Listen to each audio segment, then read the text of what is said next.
So I am Keith Stickley with the Stickley Law Firm. We're a criminal defense law firm here in Hillsdale, Michigan. And we're talking about a couple of interesting things, lawyer marketing, growing practices, and that kind of thing, through a little project that I'm involved with called Defender DNA. And today we have Joseph Radswian, who is also an attorney here in Michigan. And so Joe and I have been in a couple of fun legal battles. We are not, I guess we're not gurus. We're not, necessarily marketing geniuses. We're actual practicing attorneys in the state of Michigan.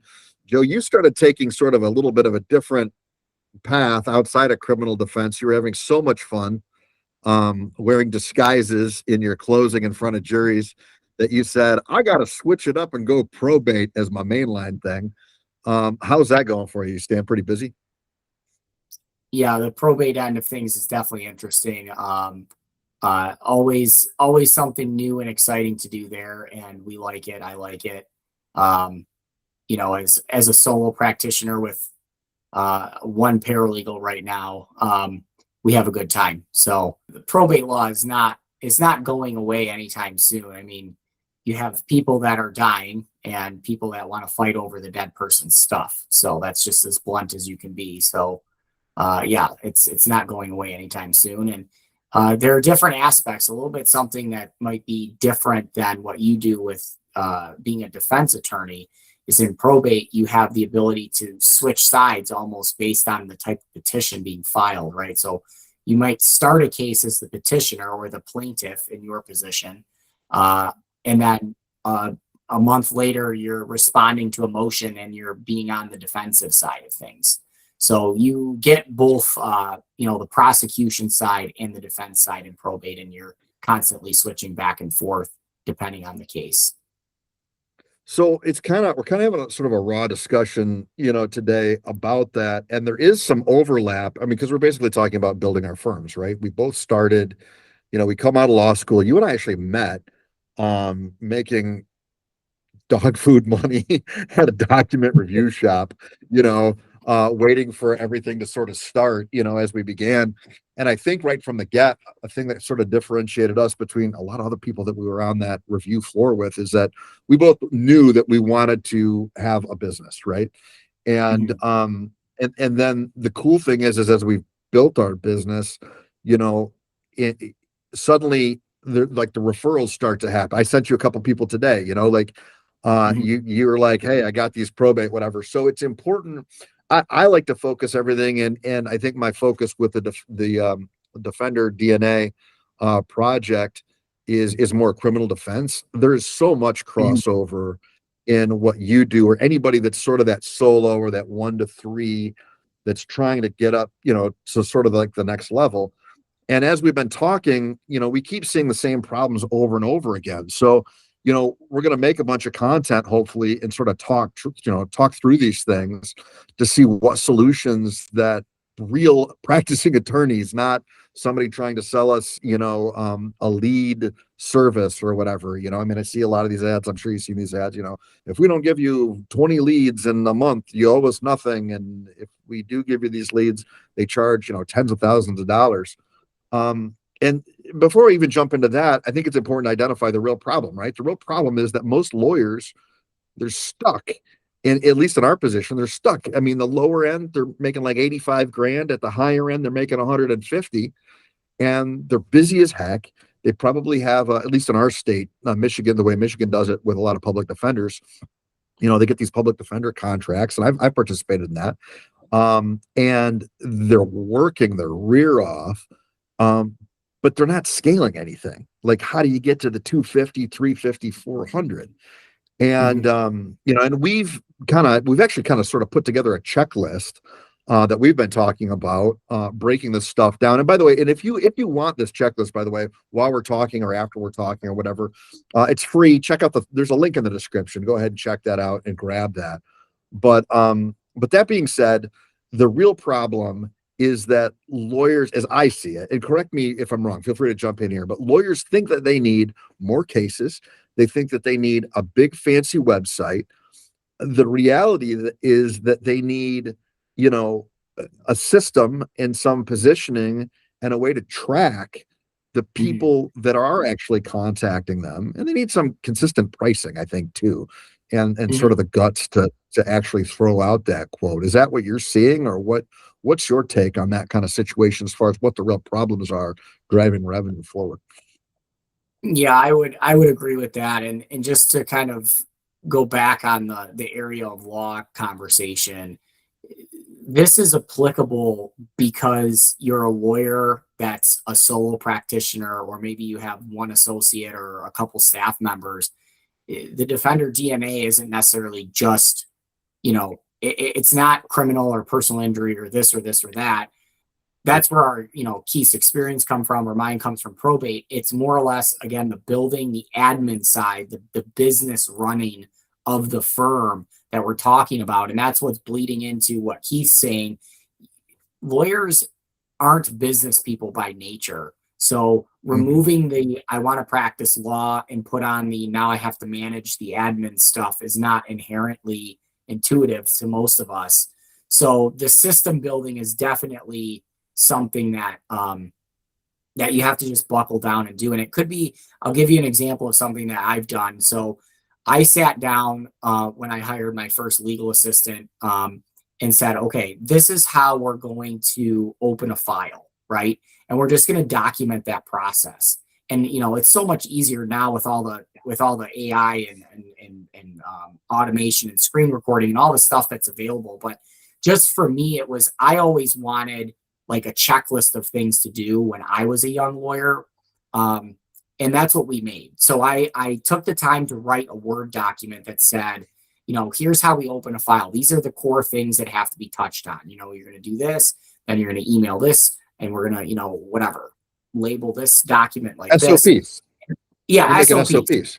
You have to Yeah. have SOPs. And that took time up front.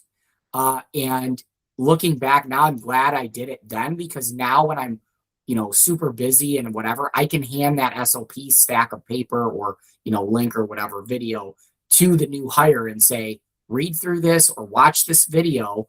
Um, and then make sure you're doing that as you're opening a file. And then if you have questions, come see me, instead of them asking me 15 questions as I go, as they're going and interrupting, and just takes a long time. But that's definitely something to consider doing as you're starting out, is have an SOP for everything. Start in small chunks, opening a file, how to file if you're landlord tenant, how what documents you need to file, what information when you're doing an intake. I need to know this information from the client. Coming up with those systems um, is good.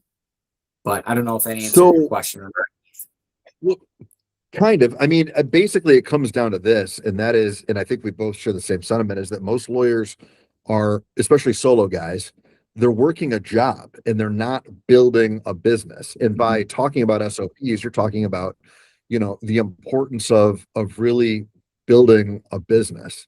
And that's what the whole, that's what the whole Defender DNA thing is about, you know, but before we jump into, I think things like SOPs and sort of the process that I follow and that I've been sharing with you and that you're starting to implement and it's working, which is awesome.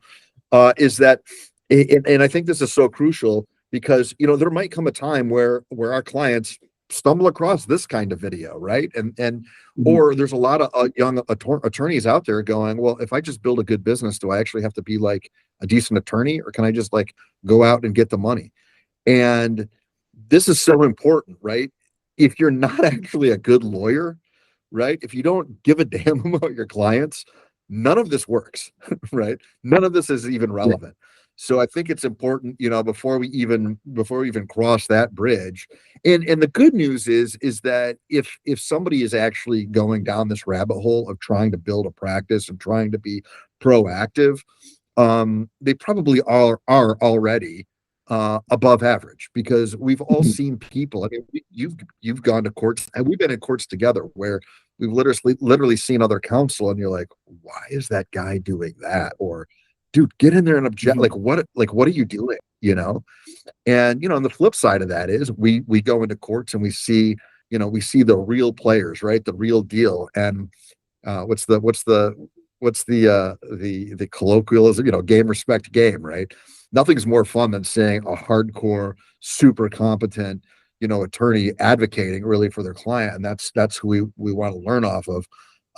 But the thing, sort of a core philosophy that I'm trying to wrap my head around and that I see, especially in my practice area, is that people, especially going into this business, the business of law, the business of being a solo practitioner, is that if they're adequately compensated and they can control that compensation, they can control sort of their destiny, if you will, they end up being better attorneys, because when they don't have to worry about the wolf at the door, when they don't have to worry about how are they going to pay this rent and the bar dues, and they're, in Michigan, we have that, ICL, online resources, basically online legal libraries. When these guys are worried about, do I have enough money to pay that stuff? And will I have enough money to take home when all that's done? It affects their ability to practice. I know it affected my ability to practice when I was getting started. It was sometimes hard to keep your mind straight, because you're like, man, like, I got to take every case that walks in my door. I better, because even if it's a crap case, or if it's a really difficult client, or if it's something that I don't want to do, you feel almost obligated to grab those cases, because, well, hey, at least if they put $1,000 down on a retainer, I have something to work with, and my rent's paid, and my utilities are paid for the next month. And the real shift I in attitude and advocacy, in being relaxed as far as a practitioner goes, came when I started being more financially secure. And I think that translates into better success, better outcomes, better results for my actual clients. And I think people can smell that too, right? They smell desperation.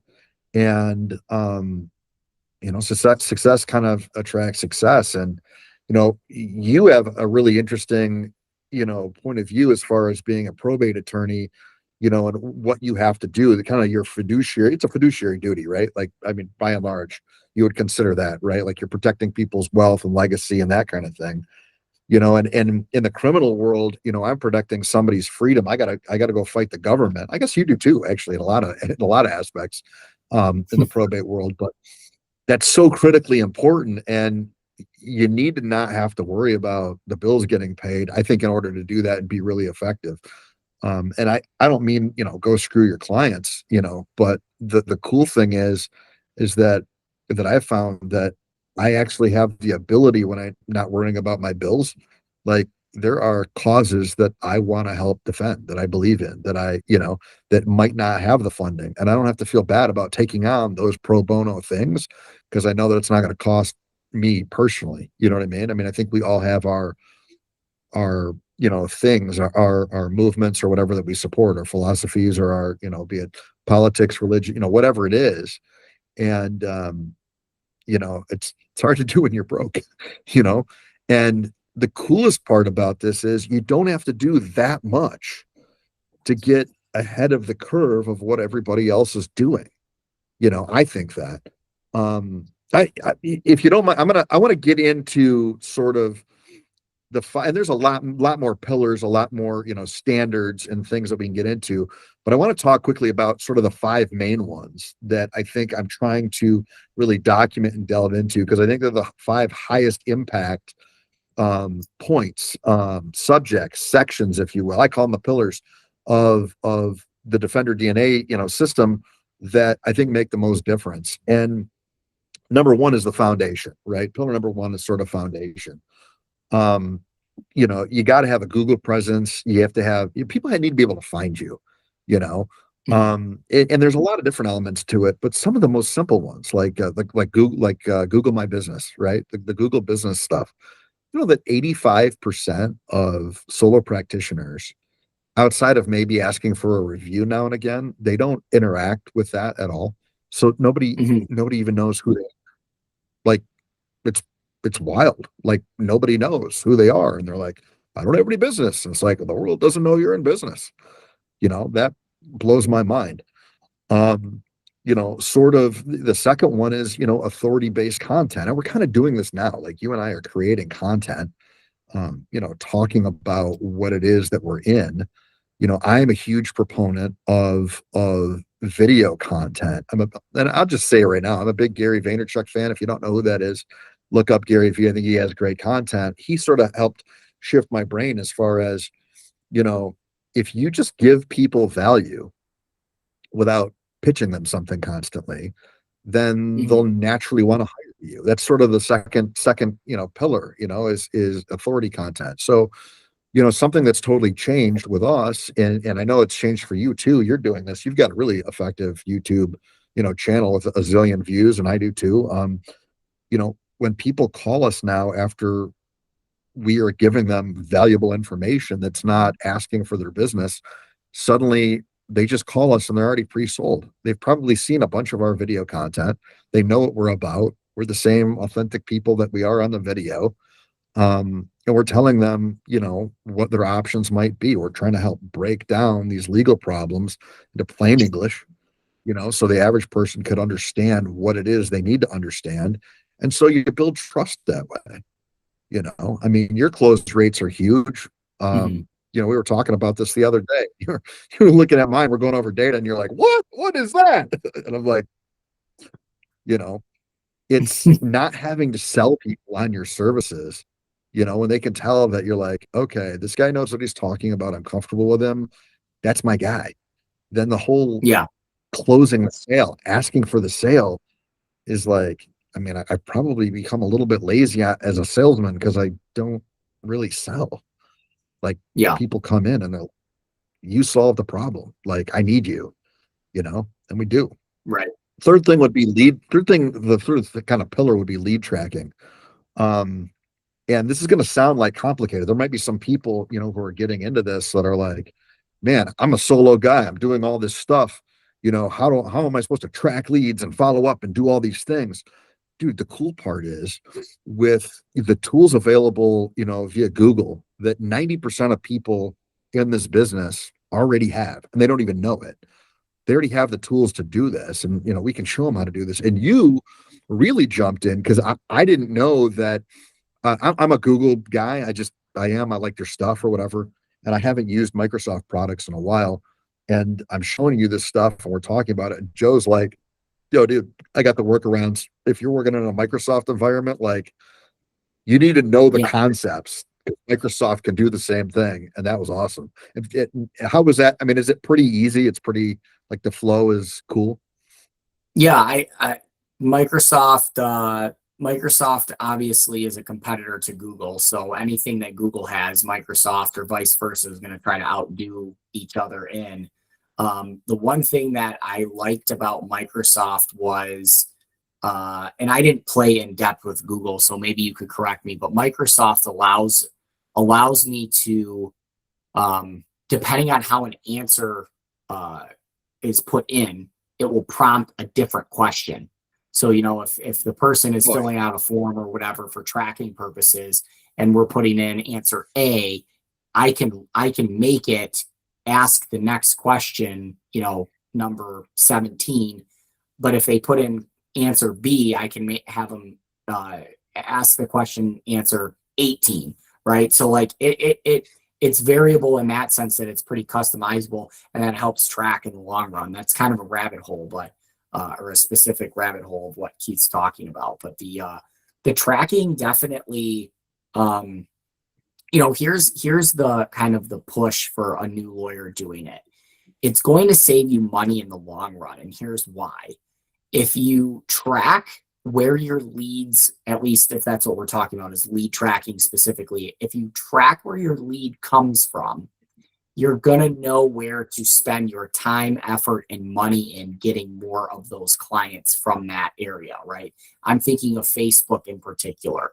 If you're spending, a couple $100 every month on Facebook ads, but you get zero leads from that, why are you paying Facebook for advertisement when they're not giving you any leads, right? It's pretty easy. So the tracking it's a little bit time consuming up front. but once you have it in place, it's going to pay off in the long run, hands down, not even a question.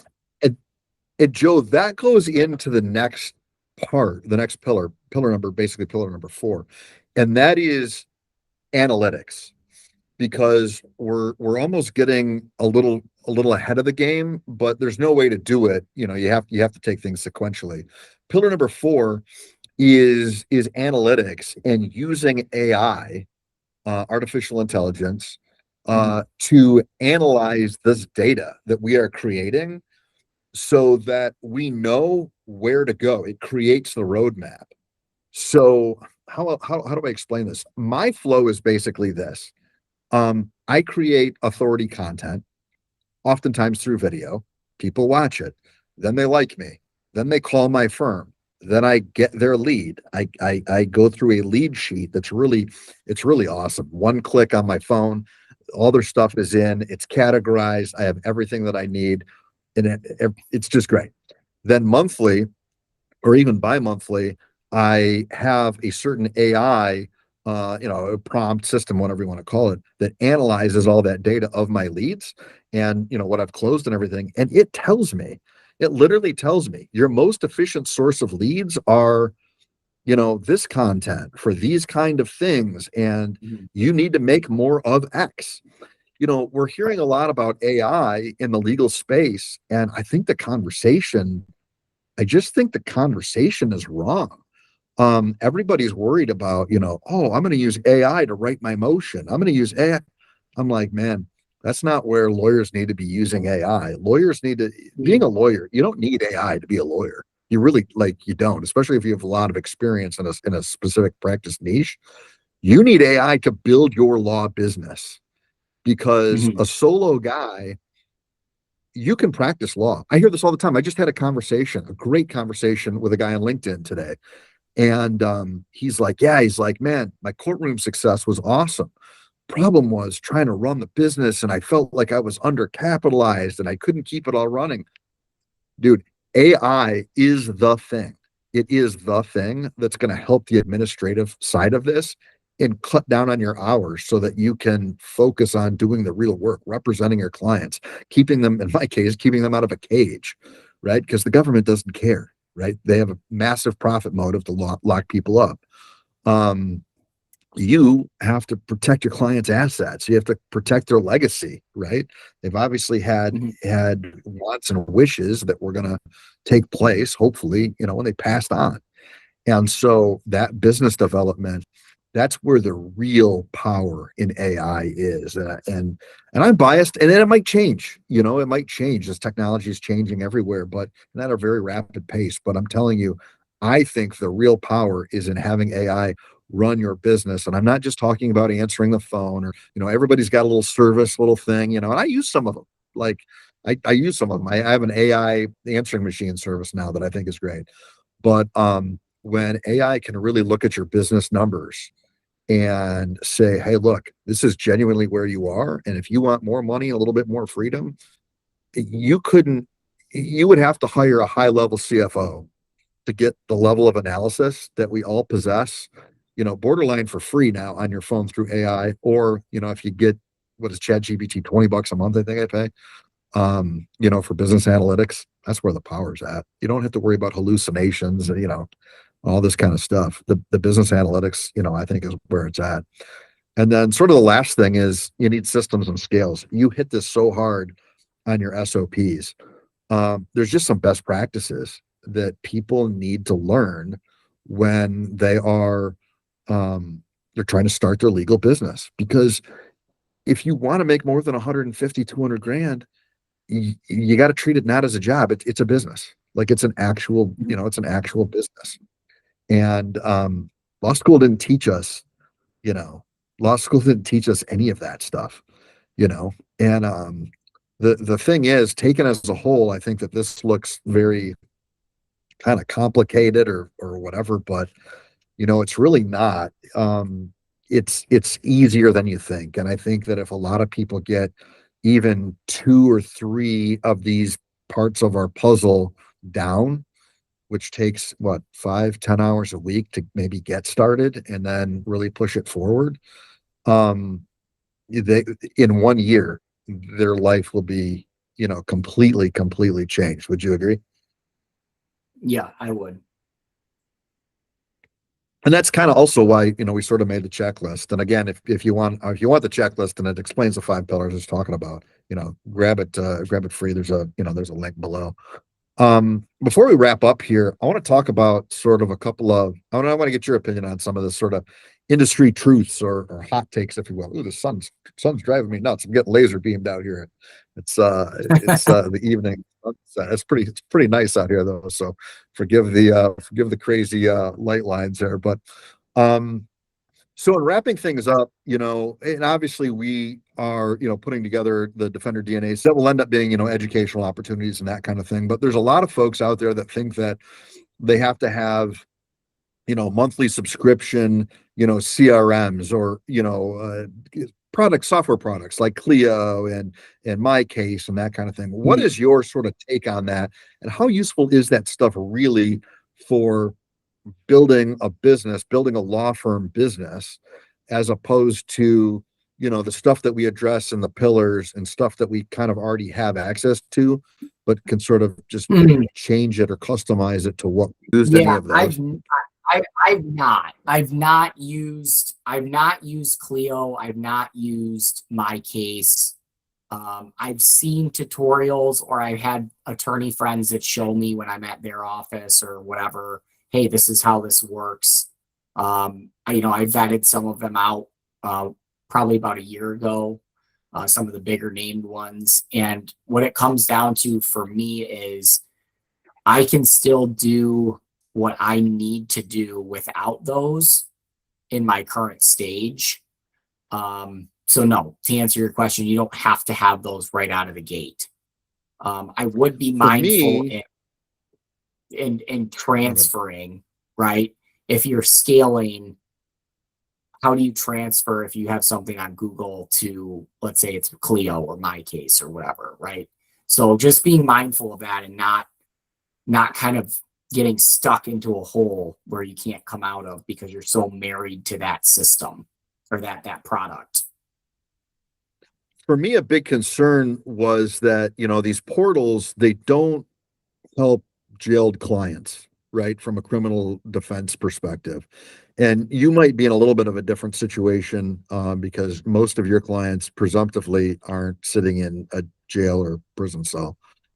Right. But the one thing that kind of bothers me is that, overpaying for tools and subscription services, it, it it's not a substitute for good fundamental business.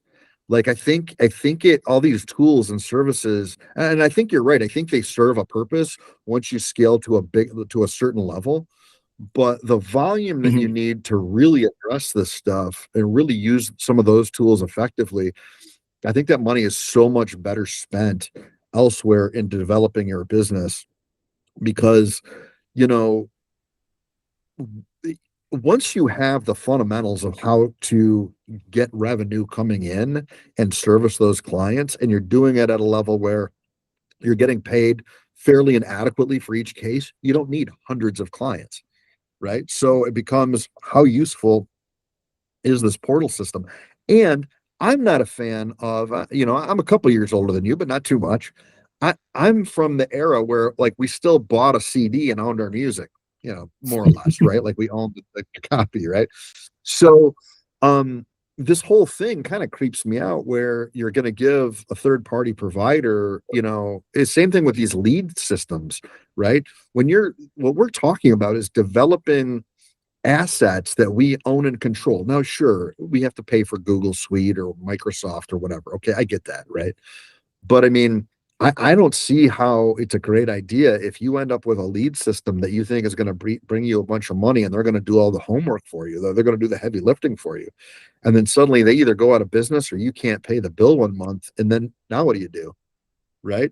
Mhm. You don't have strong fundamentals in your business. You need to be able to bring in the clients and the revenue on your own. You need to be able to own those sources. When we're making YouTube content that's really going out there and answering people's questions, breaking down things, those are digital assets that are kind of invaluable because they pay over massive over years. And that's not going to just go away and get turned off. I mean, the world has changed. YouTube themselves make money off of you helping people, you know. And the wacky part is, and you've had it happen and I've had it happen. Both of our channels at some time have ended up getting monetized. I don't want anybody to get excited about, oh, I'm going to make a bunch of legal YouTube videos and then I'm going to make all my money that way. Like, you're not going to get rich off of making YouTube law firm videos, right? Nope. No But I'll tell you amount. what is cool, not having to write my office is small, but not having to write a rent check for my office for the last 6 months after I got monetized, because I get this weird little trickle of money that comes in. It's kind of a cool Mhm. bonus, but it also takes pressure off, right? Like, that's one of those things I was talking about earlier. It's like, oh, sweet, I don't really have to worry about the rent. It's covered, you know, and I'm helping people do it. So I think that's why it's so important. You hit these five core principles, these five core pillars, and nobody's doing this stuff. It sort of boggles my mind. I was at a legal conference a couple of weeks ago, and I'm asking people, how do you get your business? Oh, well, I get a couple of contracts. I get like an abuse and neglect contract from the court, and I get a public defender contract, and like, that's their career, and that's good. And we are talking, and I'm not knocking these guys. We're talking seriously talented, wonderful folks in the fight, right? And they're good lawyers. They know what they're doing. But it's like, man, if they could somehow free up 5-10 hours a week, the amount of volume that they wouldn't have to do, I mean, it's like, it's life changing, and it's just life Yeah. changing. And I think it's life changing for them. I think it's life changing for the clients too. Because they end up better lawyers for it. They end up Mhm. better lawyers doing it. Give a better product. You know. Right. So what The other? one thing look, Good. no, the one thing looking back, rather than paying for a large system or case management software, would be, I would say, one of my errors was not getting a bookkeeper or a CPA involved early enough with taxes and the back end of stuff. That really, um, that was a lot of time that I spent doing some of those things. Even for the way that my law firm is structured, for even writing myself a paycheck, like that sort of stuff. I wish I would have just paid someone right out of the gate to do that admin section of stuff that I don't want anything to do with, right? And that really, when you scale or you're growing, are you really going to be filing your law firm's taxes? Probably Yeah. not. You know, so that's my looking back moment. I want to employ a CPA sooner than I did. No, that makes a lot of sense. So basically, what it comes down to is, Joe and I have slightly different approaches to the same basic problems. I think we agree on what the problems are. We agree on the solutions. We're kind of attacking things in the same way, sort of using this five-pillar framework.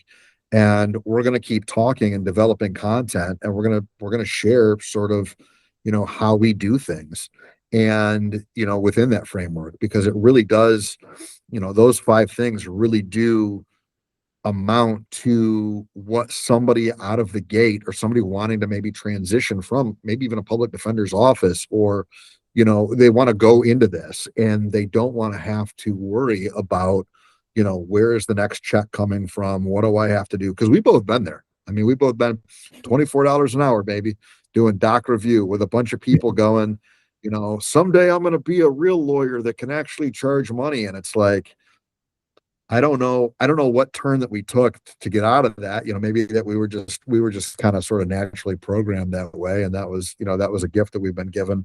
But it's exciting. And I like building business almost as much as I like practicing law, maybe a little bit more. I'm not sure. And I think it comes down to helping people. I've seen you work with people.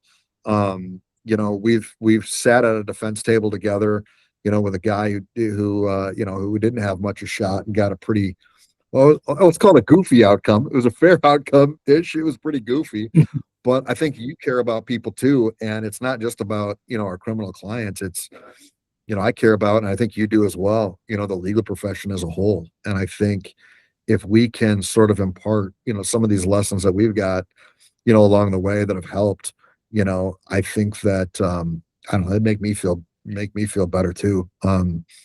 Because we don't have enough people who are really willing to fight for people who don't have a shot at it these days, and if we can implement tools that bring more people into the fold and make it worthwhile, I think it's powerful. I agree. All right, man. Until next time, if you want to grab our little checklist, look in the video description below or wherever you're watching this thing. There's a little link how you can sort of learn more about what we're doing, get involved, and like and subscribe to our social channels and that kind of thing. And until next time, I'm Keith Stickley with Stickley Law Firm and Defender DNA. This is Joe. Give us a shout out. Where are you at, Joe? Office is in Wayne County, Grosse Pointe Woods, Michigan. The fancy address. I like it. I'm just a little country lawyer out here in Hillsdale. All right, guys, that's all for now. We'll see you guys real soon. Take care.